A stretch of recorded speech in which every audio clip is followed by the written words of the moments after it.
మీరు ఒకవేళ BTech student అయ్యి ఈ 2023లో ఏమైనా కొత్త ప్రోగ్రామింగ్ లాంగ్వేజెస్ నేర్చుకోవాలంటే కనుక మీ ముందున్న మంచి ఆప్షన్స్ ఏంటంటే 2 ప్రోగ్రామింగ్ లాంగ్వేజెస్, ఒకటి node.js, రెండోది golang. ఒకవేళ మీరు బీటెక్ స్టూడెంట్ అయితే మోస్ట్లీ మీకు ఆల్రెడీ పైథాన్ లాంగ్వేజ్ వచ్చే, సో ఆ బ్యాక్గ్రౌండ్ మీకు ఆల్రెడీ ఉన్నట్లయితే కనుక ఈ రెండింటిలో ఏదో ఒక లాంగ్వేజ్ చూస్ చేసుకుని మీరు నేర్చుకుంటే మీరు ఇండస్ట్రీ రెడీ అయ్యే ఛాన్సెస్ ఎంతైనా ఉన్నాయి.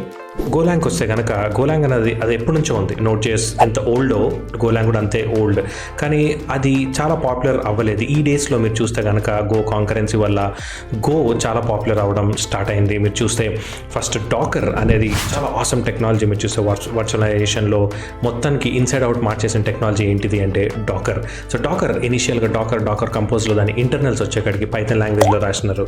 సో అందుకే ఇనీషియల్గా పైథాన్ లాంగ్వేజ్ అంటే చాలామంది డెవలపర్స్ కూడా ఇంట్రెస్ట్ ఉండే. బట్ ఇప్పుడు మీరు చూస్తే కనుక సమ్హౌ గోలాంగ్ ఒక బ్యూటీని వాళ్ళు తెలుసుకొని మొత్తం పైథాన్లో రాసిందంతా కూడా డాకర్ కంపోజ్ని, డాకర్లో ఉన్న ఇంటర్నల్స్ అన్నీ కూడా రీరైట్ చేసి గోలాంగ్లో రాయడం చూసాము. అలాగే డాకర్ తీసుకున్న, పాడ్మెన్ తీసుకున్న ఈ వర్చువలైజేషన్ టెక్నాలజీస్లో మీరు ఏదైనా చూసుకుంటే అండర్లైనింగ్ యూజ్ చేసే కమాండ్ ఏంటిది అంటే రన్సీ అనే ఒక లైబ్రరీ. మీరు ఒకవేళ గిట్హబ్లోకి వెళ్ళి రన్సీ టైప్ చేస్తే మీకు అది కనిపిస్తుంది. ఆ రన్సీ కూడా ఏ లాంగ్వేజ్లో రాశారంటే గోలాంగ్లో రాసినారు. రెండో లాంగ్వేజ్కి వచ్చేకాడికి node.js. మీరు ఒకవేళ ప్రీ ఫైనల్ ఇయర్ బీటెక్లో ఉన్నా, లేదా ఫైనల్ ఇయర్ ఉన్నా, లేదా ఫైనల్ ఇయర్ అయిపోయి కపుల్ ఆఫ్ ఇయర్స్ ఇంకా జాబ్ కోసం ట్రై చేస్తున్నారు, node.js మీరు తప్పకుండా ట్రై చేయొచ్చు. ఎందుకంటే node.js వచ్చేకాడికి ఫండమెంటల్గా అది V8 ఇంజనే యూజ్ చేస్తుంది. సో మీరు node.js వస్తే మీకు జావాస్క్రిప్ట్ ఆబ్వియస్గా వచ్చే ఉంటుంది. సో జావాస్క్రిప్ట్ ఫ్రంట్ ఎండ్ కూడా React.jsలో యూజ్ చేస్తారు. సో ఓవరాల్గా ఒక టెక్ స్టాక్ మీరు చూసుకుంటే కనుక React.js కానివ్వండి, node.js కానివ్వండి, సో జావాస్క్రిప్ట్ నేర్చుకుంటే చాలా ప్లస్ పాయింట్స్ ఉన్నాయన్నమాట. సో క్విక్గా కూడా మీరు ఈ node.jsని నేర్చుకోవచ్చు.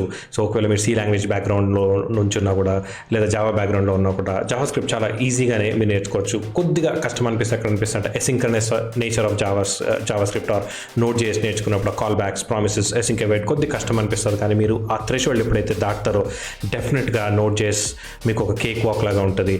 చాలా కంపెనీస్ ఇవాళ రేపు node.js కోర్ వచ్చేకాడికి స్ట్రీమ్స్ చాలా ఇంపార్టెంట్. సో నెట్ఫ్లిక్స్ తీసుకున్న కూడా స్ట్రీమింగ్కి బ్యాక్ ఎండ్లో అది node.js యూస్ చేస్తుంది.